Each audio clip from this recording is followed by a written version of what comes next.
여러분 모두 하늘 복 많이 받으시기 바랍니다. 성경은 열매에 대해서 많이 말을 하고 있습니다. 또 우리 올해 2018년 우리 포커스 교회 표어도 열매 맺는 삶이 되자, 열매에 대해서 이야기를 합니다. 예수님께서 요한복음 15장에 보면은 제자를 부르신 목적도 결국 열매를 맺기 위함이다라고 말씀해 주었습니다. 제자 삼는 목적도 다른 것이 아니라 열매를 맺기 위함이다라고 하는 것을 말씀해 주셨고, 좀 더 나아가서 열매를 많이 맺는 제자가 되면은 하나님께서 영광을 받으신다라고 그렇게 말씀해 주셨습니다.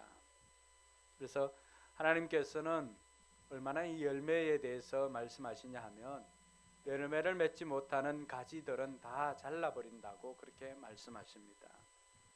그리고 열매를 많이 맺는 가지는 더 많은 열매를 맺을 수 있도록 가지치기를 하는 그 모습을 요한복음 15장 2절에서 우리에게 말씀해 주고 있습니다. 오늘 읽었던 이 본문에도 보면은 열매에 대한 이야기를 하고 있습니다. 열매에 대한 이야기를 하면서 열매를 많이 맺는 인생이 되어야 우리가 하나님께 영광이 되고 하나님의 이름을 높일 수가 있는데, 열매를 많이 맺는 인생이 되기 위해서는 어떻게 해야 열매를 많이 맺을 수 있을까? 이러한 것들을 오늘 본문이 우리에게 잘 말해주고 있습니다.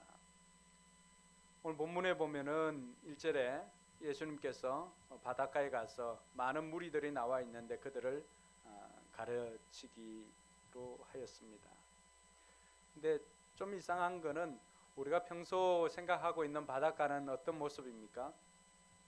가르친다고 해도 보통 뭐 해운대나 이런 데 가서 또 콘서트를 하거나 이렇게 하면은 사람들은 백사장에 있고 또 콘서트장은 또 백사장에서 조금 떨어진 육지 쪽에 이렇게 있거나 할 것입니다. 그런데 그때 당시 수많은 사람들이 그 바닷가에 모였는데 예수님께서는 그들을 보시면서 예수님께서 배를 띄워서 배를 타고 예수님께서는 바다에 떠 계시고 사람들은 무 쪽에, 즉 백사장 쪽에 이렇게 있는 모습을 볼 수가 있습니다. 저는 이것 또한 역발상이 아닌가 생각해 봅니다. 그러면 사람들이 많이 모였을 때 예수님께서 그 사람들을 가르칠 때 그냥 백사장 쪽에서 백사장 쪽을 이렇게 하면은 그 많은 사람들에게 말을 전하기가 쉽지는 않습니다. 근데 대부분의 바닷가나 이런 지형을 보면은 배를 띄워서 예수님께서 바닷가에, 그러니까 제가 오늘 이렇게 보면은 요 강단이 배라고 생각하면 됩니다. 배고 여러분들이 무태 이렇게 있다고 생각하시면 됩니다. 그럼 사람들은 이렇게 퍼져가는 장방향이기 때문에 훨씬 더 집중하기가 좋고 여기서 말을 하면은 거기서 듣기가 쉽습니다. 오늘 우리는 이렇게 마이크 시스템이 되어서 이야기를 하면 잘 들을 수가 있지만은, 그러나 거기는 마이크가 없습니다. 그러니까 쉽게 얘기해도 잘 들리질 않습니다. 오늘 우리처럼 이런 숫자가 모인 것이 아니라 수많은 사람들이 그 자리에 모였기 때문에 예수님께서 그 사람들을 다 가르치기 위해서 이러한 발상의 전환을 하신 것입니다. 여러분들 앞에 때로는 생각지도 못한 문제들이 올 때가 있습니다. 우리가 지난주도 계속해서 살펴보았던 것은 살아가면서 우리 앞에는 여러 문제들이 있을 수가 있습니다. 근데 그 문제를 해결하기 위해서 예수님 앞으로 나아오려고 할 때 때로는 여러 가지 갈등들이 생기기가 쉽고 또 장애물들이 있다라고 하는 것들을 우리는 이미 수차례 말씀을 통해서 알 수 있었습니다. 분명히 문제 해결자 되시는 예수님께 나아가면 문제가 해결된다는 것을 다 알고 있음에도 불구하고 나아가려고 마음을 먹고 나아가는데 마음 먹은 것만으로 문제가 해결되지는 않더라고 하는 것입니다.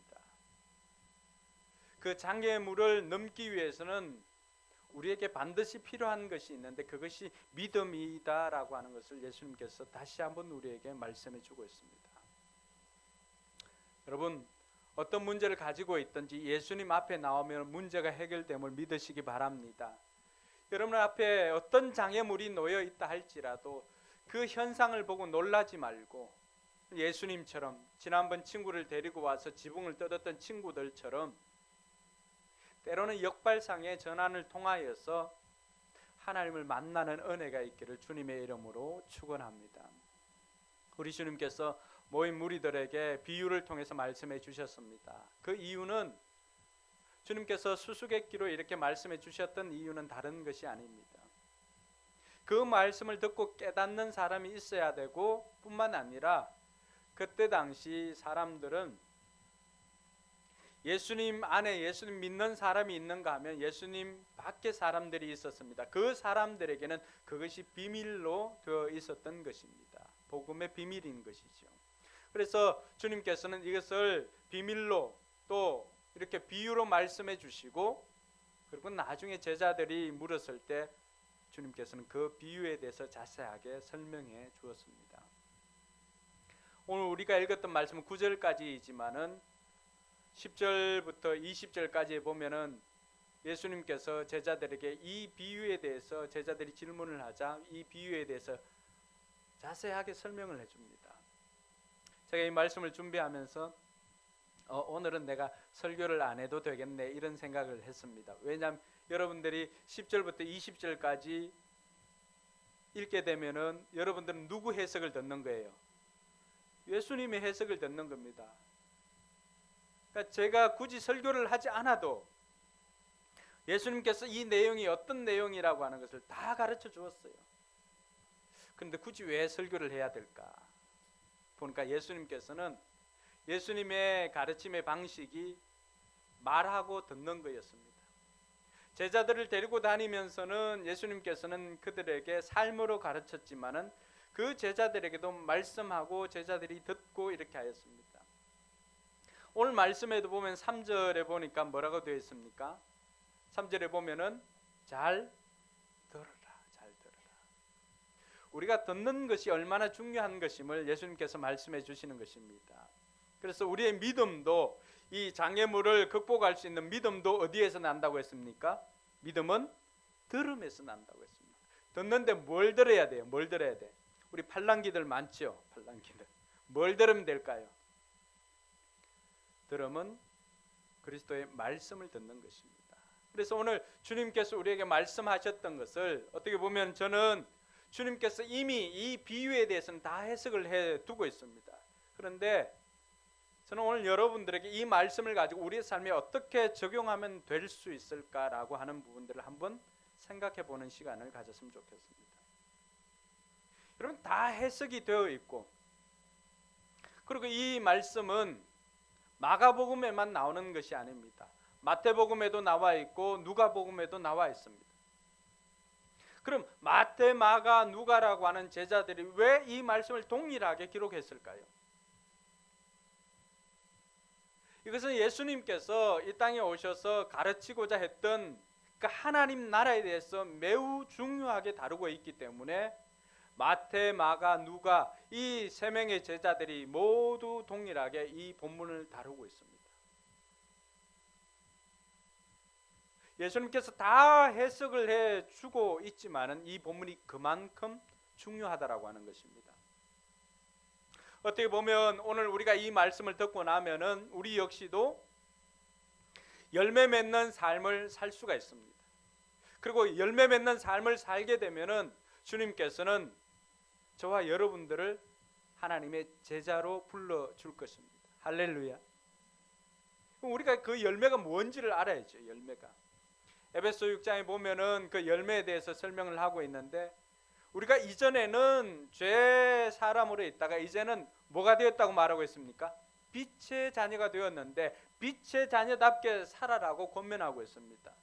9절부터 한번 읽어볼까요? 시작. 빛의 열매는 모든 선과 의와 진실에 있습니다. 주님께서 기뻐하시는 일이 무엇인지를 분별하십시오. 여러분은 열매 없는 어둠의 일에 끼어들지 말고 오히려 그것을 폭로하십시오. 우리가 이전에는 어둠에 있다가 지금 빛의 자녀가 되었다는 거예요. 그래서 빛의 자녀가 된 사람들은 빛의 자녀답게 빛의 열매를 맺어야 되는데, 빛의 열매가 뭐라고 합니까? 모든 선과 의와 진실이라고 이야기를 하고 있습니다. 즉 우리에게 있어서 열매라고 하는 것은 우리가 그냥 열매 맺는 삶을 살자라고 그렇게 이야기를 합니다. 또 주님도 열매를 많이 맺으면 제자가 된다고 했습니다. 그럼 그 열매가 뭐냐라고 하는 것입니다. 그것은 다른 것이 아니라 예수 그리스도를 우리 마음의 구주로 영접한 이후에 변화된 우리의 삶의 모든 것이 열매입니다. 할렐루야. 그래서 이 시간 제가 여러분들에게 질문을 한번 던집니다. 여러분 열매가 있습니까? 옆 사람에게 한번 물어보세요. 열매가 있습니까? 아니 옆 사람 얼굴 보고 그냥 이렇게 하지 말고 열매가 있습니까? 그럼 어떠세요? 열매가 있습니까?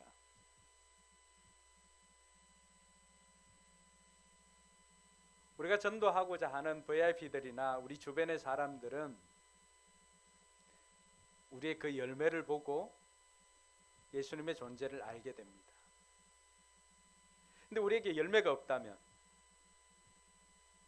내가 분명히 예수 믿는다는 것은 다 알고 있지만은 내가 열매가 없다면 그 사람들이 예수님에 대해서, 우리가 믿는 기독교에 대해서 그렇게 매력적으로 느낄 수 있을까요? 아무런 삶에 영향력이 없는데, 삶의 변화가 없는데 그 사람들이 무엇을 보고 우리가 믿는 주님께로 나올 수가 있습니까? 그래서 주님께서는 이 비유를 통해서 그 열매 맺는 삶에 대해서 다시 한번 우리에게 이야기를 해주고 있습니다. 오늘 열매 맺는 삶에 대해서 이야기할 때 주님께서는 4가지 밭에 대해서 이야기를 합니다. 첫 번째는 길가밭입니다. 씨를 뿌리는 사람이 나가서 씨를 뿌릴 때 들어는 길가밭에 떨어진다고 합니다. 또 들어는 돌짝밭에 떨어지기도 합니다. 또 들어는 가시덤불에 떨어지기도 하고, 들어는 좋은 땅에 떨어지기도 합니다. 이 말씀은 농부가 씨를 뿌릴 때 밭을 보고 뿌리는 것은 아닙니다. 밭은 씨가 떨어지기 전까지는 밭은 어떤 상태인지는 알 수가 없습니다. 예수님께서 그 밭이 우리의 마음이라고 이야기를 합니다.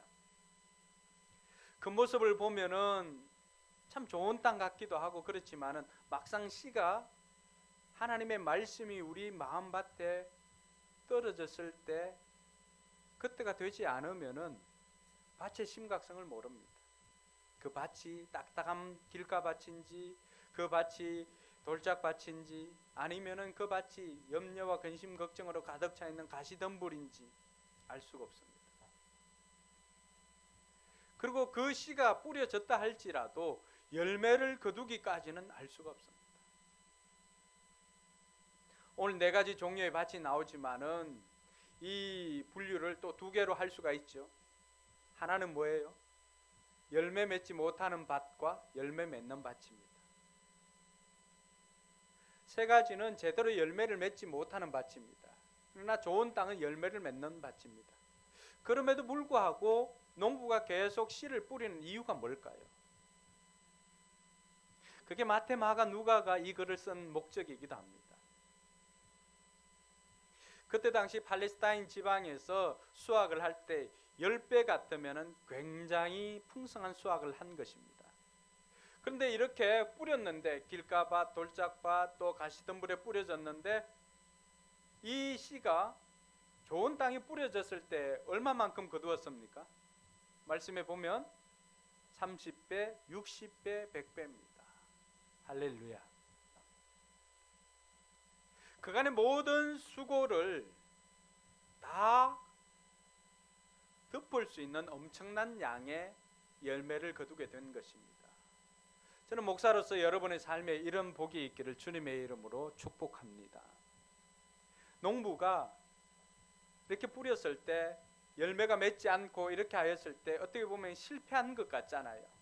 길가 밭에 뿌려지고 또 돌짝밭에 뿌려지고 좀 되는 것 같다가 다시금 사그러들고 또 염려가 많아서 좀 되는 것 같다가 또 없어지고, 그런데 실패한 것 같지만은 마지막에 좋은 땅에, 구별된 그 땅에 뿌려졌을 때 그 땅에서 나오는 소출을 보니까 100배까지도 소출이 있더라고 하는 것입니다.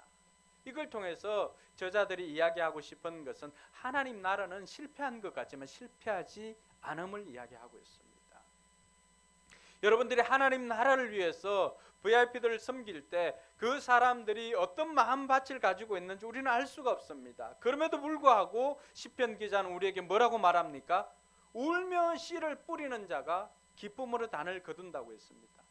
여러분, 마음밭이 어떤지 알 수 없는데 우리가 그것이 모른다고 해서 뿌리지 않는 것이 아니라, 그럼에도 불구하고 우리가 하나님의 말씀을 계속해서 그 사람들에게 뿌릴 때 이 밭이 결국에는 좋은 땅을 만나게 되면 어떻게 된다는 것입니까? 그동안의 모든 수고를 다 덮을 수 있을 만큼의 풍성한 수확, 100배의 결실을 거두게 된다라고 하는 것을 가르쳐 주면서 하나님 나라를 위해서 마테마가, 누가가 오늘 우리에게 이야기를 해줍니다. 하나님 나라를 위해서 포기하지 말라는 것입니다. 옆 사람이 그렇게 축복합시다. 포기하지 맙시다. 할렐루야.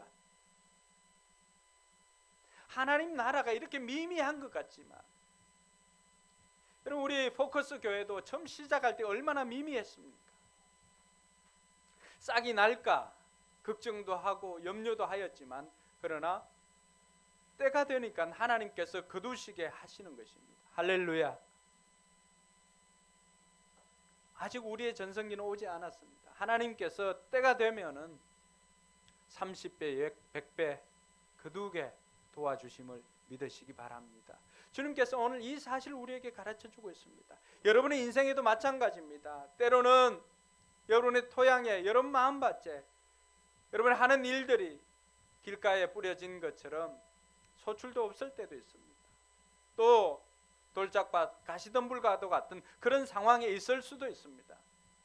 그러나 여러분들이 포기하지 않고 하나님 나라를 위해서 믿음으로 승부를 한다면은 하나님께서 때가 되면 100배의 결실을 거두게 해 주신다는 사실입니다.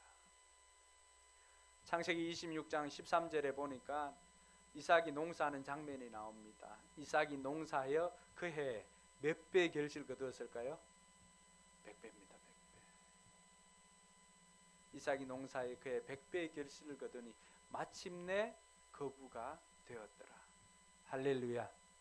여러분의 말씀으로 받으시기를 바랍니다. 하나님 나라가 이와 같습니다. 세상 사람들이 보기에는 우리가 미미한 존재 같고 연약한 존재 같고 실패한 것 같고 참 매가리도 없는 것 같지만은, 그러나 그렇지 않습니다. 하나님의 말씀이 우리 심령에서 발화하고 뿌리를 내리고 열매 맺기 시작하게 되면은 우리 인생이 몰라보게 달라지게 될 것을 여러분 믿으시기 바랍니다. 성경이 우리에게 증언해 주는 것이 바로 그것입니다. 그래서 성경은 어떻게 보면은 열매의 책이라고 할 수 있습니다. 예수 그리스도를 만나서 변화된 삶을 살았던 사람들의 이야기가 이곳에 기록되어져 있습니다. 노예로 살다가 총리가 되었습니다. 또 포로로 잡혀갔다가 이스라엘 백성들을 위해서 예루살렘 성을 세우는 그런 사람으로 쓰임 받았습니다. 비록 타국에 갔지만은 그 타국에서도 인정받고 그 나라를, 그 도를 다스리는 총리가 될 정도로 하나님의 사람들은 실패한 것 같고 미미한 것 같고 우선은 어려운 것 같고 광야를 지나는 것 같지만, 그러나 하나님의 때가 이르게 되면은 그 모든 사람들이 열매 맺는 삶을 살게 되면은 그 사람으로 말미암아서 주변 사람들이 그 열매를 먹고 살게 될 줄로 믿으시기 바랍니다. 여러분 꿈을 꾸시기 바랍니다. 지금 여러분의 상황이 어떻게 보면은 이 모든 상황이 다 우리 가운데 있어요. 어떤 사람은 어떻습니까? 지금 여러 가지 근심, 걱정, 염려, 가시덤불은 무슨 밭이라고 했습니까? 세속적인 그리스도인을 이야기하는 거예요. 교회는 나오고 있지만은 그 마음속에는 염려, 근심, 걱정으로 가득 차 있는 거예요. 불안한 거예요. 두려운 거예요. 그러다 보니까 말씀이 떨어졌지만은 그 말씀이 뿌리를 내리는 그 시간보다도 내가 하고 있는 염려, 근심, 걱정이 그것을 덮고 마니까 결국에는 뿌리를 내릴 수가 없는 것입니다. 길가바튼 어때요? 명목상 그리스도인이에요. 교회는 나오지만은 그 마음밭이 전혀 준비가 되지 않은 사람, 교회에 부정적인 생각을 가지고 있고, 그런 사람들은 어떻습니까? 씨가 뿌려지면은 뿌리가 내려가지도 않지요. 왜냐하면 그 마음밭이 워낙 단단하기 때문에 뿌리가 내려가지 않습니다. 그러니까 그것이 뿌리를 내리지 못하면 그대로 말씀으로 남아있는 것이 아니죠. 그 순간에 새가 와서 그것을 쪼아먹습니다. 예수님께서 이 새를 무엇이라고 비유를 했습니까? 사탄이라고 했습니다. 마귀는 그래서 우리가 말씀을 듣지 못하도록 이것을 늘 방해를 합니다. 마귀가 두 개 방해를 합니다. 말씀 듣지 못하도록 하는 것과 기도할 때 기도하지 못하도록 하는 것. 이 두 개만 막으면 우리는 능력 있는 삶을 살 수가 없다는 것을 마귀는 너무 잘 압니다. 그래서 마귀가 여러분 말씀을 듣지 못하도록 우리의 마음을 강팍하게 할 뿐만이 아니라 마귀가 하는 것 또 하나 있어요. 말씀을 듣지 못하도록 뭘 할까요? 우리의 귀를 가릴까요? 아닙니다. 우리 눈을 가리면 귀는 가려집니다. 신기하지 않습니까? 그래서 예수님도 뭐라 그랬어요?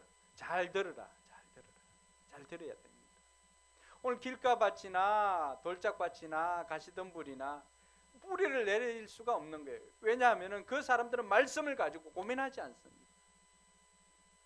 말씀을 가지고 실천하지 않습니다. 그렇게 하다 보니까 이 말씀이 뿌리를 내리지 못하니까 결국은 열매를 맺지 못하게 됩니다. 그럼에도 불구하고 주님께서는 포기하지 않고 계속해서 말씀을 듣는 자리로 여러분들을 초청합니다.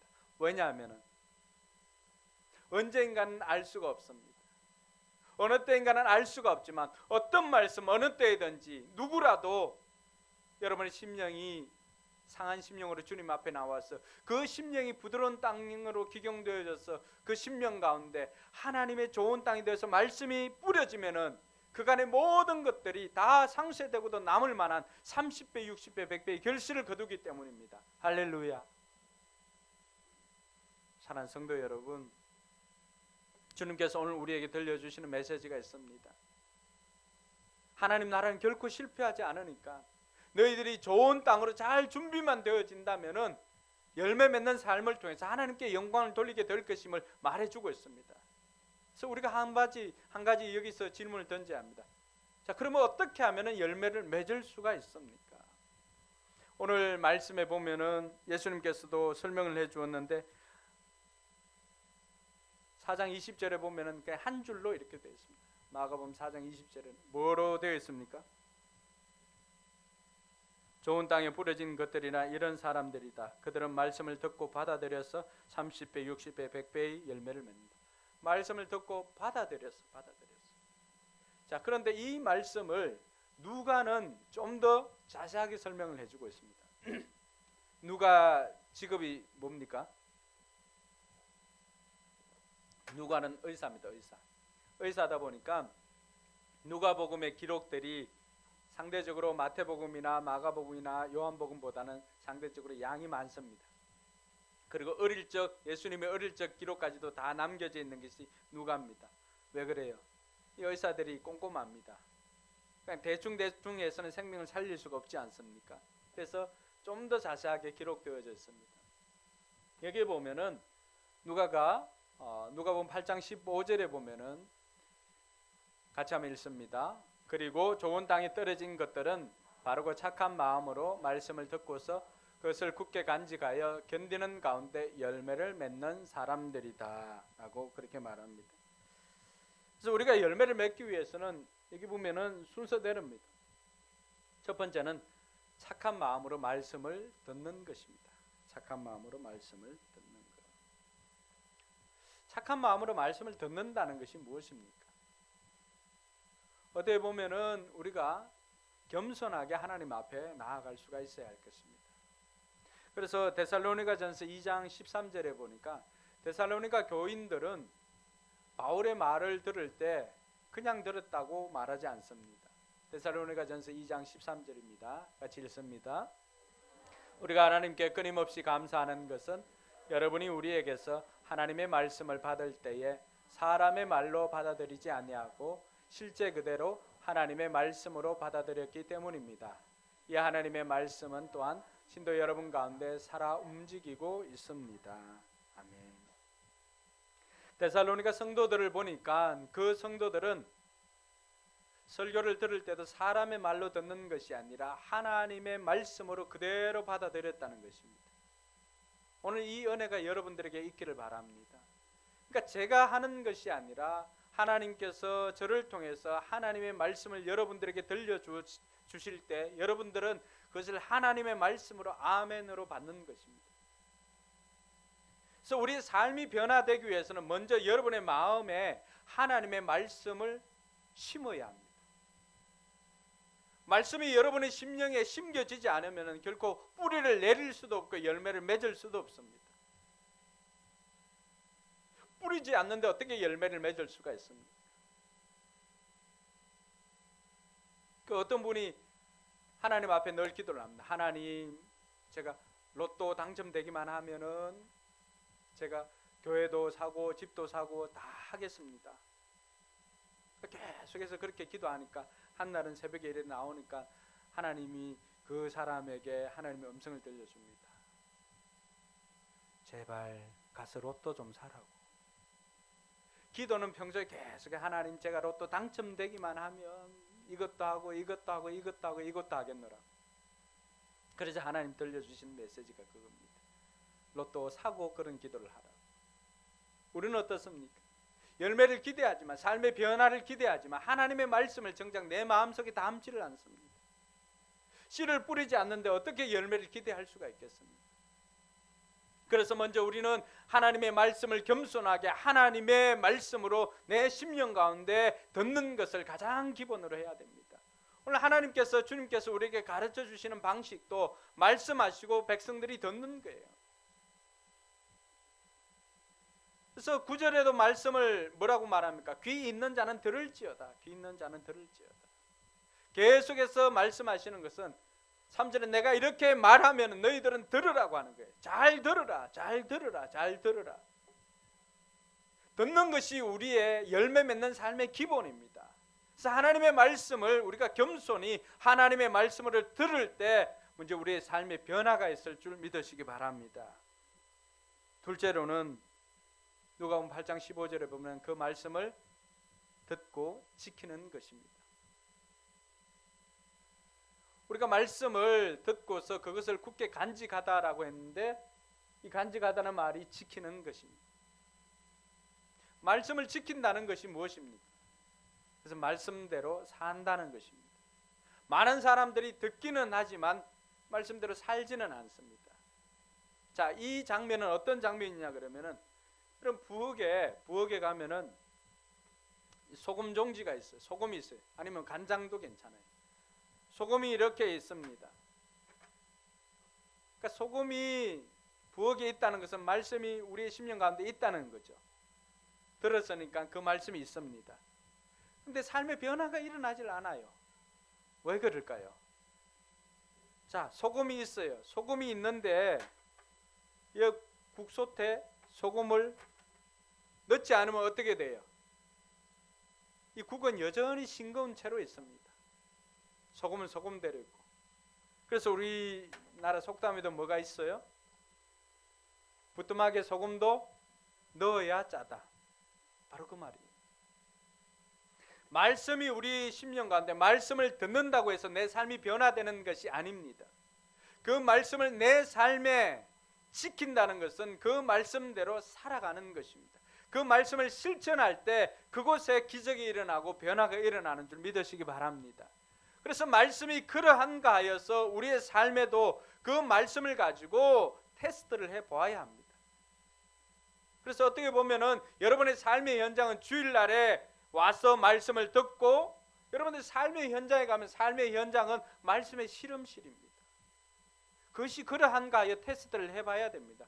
그래야 목사님이 오늘 말씀해 주신 것이 그 거짓말이 아니구나라고 하는 것을 알 수가 있지 않습니까? 안 그러면 어떻게 알아요? 실천해 봐야 알 수가 있습니다. 실천해 봐야.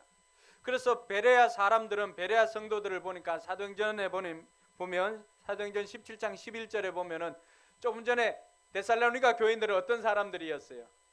바울이 설교를 하면 그 말씀을 하나님의 말씀으로 받는 사람들이었잖아요. 베레아 성도들은 그 사람들보다 한 단계 더 들어갑니다. 같이 한번 읽겠습니다.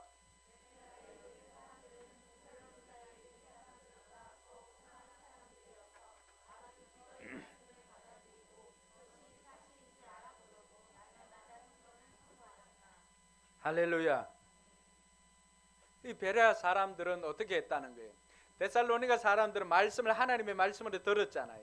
그런데 이 베레아 사람들은 그 사람들보다 더 고상한 사람들이라고, 더 성숙한 사람들이라고 하는 뜻이죠. 이들은 이 말씀을 가지고 그 말씀이 사실인지 알아보려고 날마다 성경을 상고했다는 것입니다. 깊게 생각하고 그것을 내 삶으로 살아냈다는 것입니다. 할렐루야. 우리 교회가 많은 변화들을 가지고 왔을 때 그때 그 중심에는 언제나 말씀 실천이 있었습니다. 그래서 주일날에도 또 목장 모임에도 그럼 감사 나눔을 할 때 빠지지 않는 것이 무엇이었습니까? 이번 한 주간 말씀을 가지고 어떻게 살았는지를 나누는 것입니다. 말씀 실천을 나누는 것보다 더 큰 제자 훈련은 없습니다. 그래서 목장 모임이 제자가 만들어지는 장소가 될 수 있었던 것은 그곳에서 섬김이 일어나지만 그곳에서 말씀을 실천하는 현장이 되기 때문에 그것이 제자 훈련의 장소가 되는 것입니다. 할렐루야.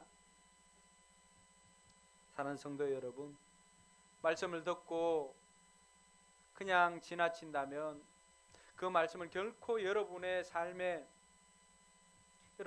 큰 영향을 미치지 못합니다.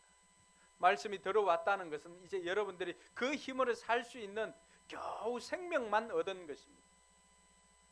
그것이 근육이 되기 위해서는 그 말씀을 가지고 끊임없이 평일에는 그 말씀을 가지고 실천을 해 보아야 합니다. 그래야 내 삶에 열매가 맺어지는 것을 알 수가 있습니다.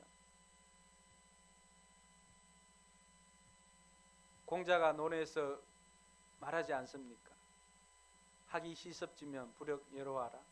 뭘 이야기합니까? 배우고 때로 익히면 또한 즐겁지 아니한가, 기쁘지 아니한가. 많은 사람들이 학습을 생각할 때 그냥 듣는 것이 배울 학에 해당하는 것입니다. 많은 아이들이 착각하는 것이 뭘까요? 정우야, 많은 아이들이 착각하는 게 뭘까?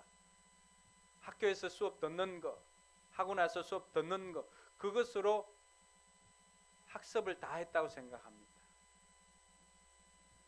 근데 외워지지 않기 때문에 기쁘지 않습니다. 학교 갔다 오면 민지야 기쁘니? 기쁠 수는 있겠다. 학교 이제 안 갔으니까.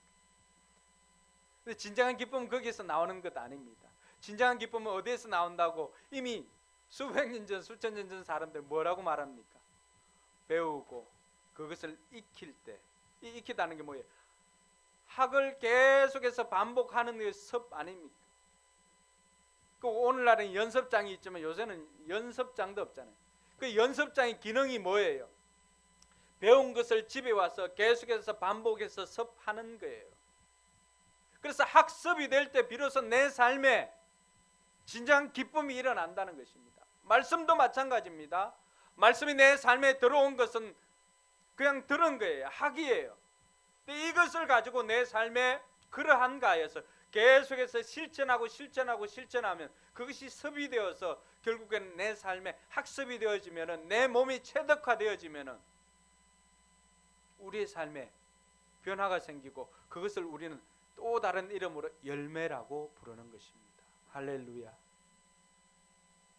저는 우리 성도들의 삶에 이런 말씀 실천을 통해서 귀한 열매들이 30배, 60배, 100배 맺어지기를 주님의 이름으로 축원합니다. 근데 이것이 쉽지가 않습니다. 그래서 우리가 구해야 할 것이 있습니다. 바로 성령의 도우심을 구하는 것입니다. 우리가 성령의 도우심을 구할 때 성령님께서 우리 속에 와서 해주시는 일들이 있습니다. 그것은 바로 딱딱한 우리의 마음을, 돌 같은 우리의 마음을 걷어주십니다. 그러면은 이 돌 같은 우리의 마음을 걷어주시면 우리의 속살은 어떻게 될까요? 부드러운 속살이 되는 거죠. 그게 말씀이 뿌려지면 어떻게 됩니까? 30배, 60배, 100배의 결실을 거두는 것입니다. 제 이야기가 아니고 에스겔 선지자가 이미 우리에게 말씀해 주셨던 내용입니다. 에스겔서 36장 26절 27절에 보면 이 말씀이 있습니다. 같이 읽습니다. 너희에게 새로운 마음을 주고 너희 속에 새로운 영을 넣어주며 너희 몸에서 돌같이 굳은 마음을 없애고 살갗처럼 부드러운 마음을 주며 너희 속에 내 영을 두어 너희가 나의 모든 율례대로 행동하게 하겠다. 그러면 너희가 내 모든 규례를 지키고 실천할 것이다. 아멘. 예. 내 힘으로 할 수 없는 것들, 때론 내 마음은 원치 않게 이렇게 딱딱해질 수가 있고 걱정 근심으로 뒤덮여질 수도 있습니다. 하나님께서 새 영을 부어주시면 그 새 영이 우리에게 새 마음을 주시고 하나님께서 그 마음속에 하나님의 영을 두면은 그동안에 지키지 못했던 하나님의 말씀을 우리가 실천할 수 있게 된다고 말하고 있습니다. 날마다 여러분의 삶 가운데 열매를 맺기 위해서 성령을 구해야 할 것입니다. 그리고 마지막으로 필요한 것이 인내하면서 결실하는 것입니다. 사람이든 열매든 짧은 기간에 맺혀지지는 않습니다. 사과 농사를 지어도 사과 열매를 따기 위해서는 3년이 지나야 3년 지나고 난 다음에 첫 사과를 결실할 수가 있습니다. 사람은 어떻습니까? 사람의 변화는 그렇게 쉽게 일어나진 않지요. 믿어주고 기대하고. 그래서 우리에게 그때 필요한 것이 인내입니다. 이 인내라고 하는 단어는 믿음이라고 하는 단어와 그 의미가 동일하게 출발했습니다.